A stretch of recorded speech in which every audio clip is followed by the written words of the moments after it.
प्रणाम सब मिथिलावासी के। हम शालिनी झा, आई हमारे दीदी छथि अर्चना झा। हम सब एक कृष्ण भजन लऽ के एलहुँ हैं मैथिली गीत माला चैनल के माध्यम से। कोशिश है जहाँ सबके बढ़िया लागत तो सुनू ई भजन। धन्यवाद। हरि जन्म देलहुँ दर्शन सपना, हम सोचि रहल छी सब अपना। हरि जन्म देलहुँ दर्शन सपना, हम सोचि रहल छी सब अपना।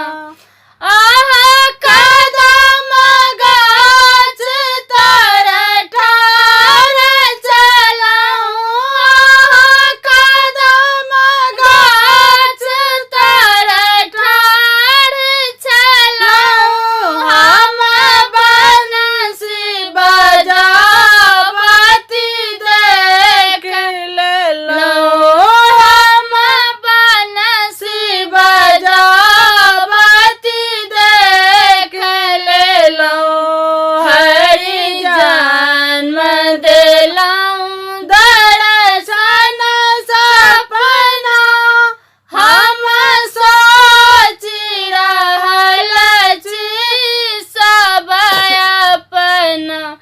अहाँ सखिया आँगन गेल छलहुँ, अहाँ सखिया आँगन गेल छलहुँ, हम माखन चोरावती देख लेलहुँ, हम माखन चोरावती देख लेलहुँ। हरि जन्म देलहुँ दर्शन सपना, हम सोचि रहल छी सब अपना।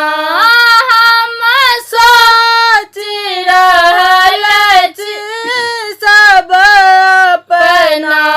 यहाँ जमुना तट पर गेल छलहुँ, अहाँ जमुना तट पर गेल छलहुँ, हम चीर चोरावती देख लेलहुँ, हम चीर चोरावती देख लेलहुँ। हरि जन्म देलहुँ दर्शन सपना, हम सोचि रहल छी सब अपना।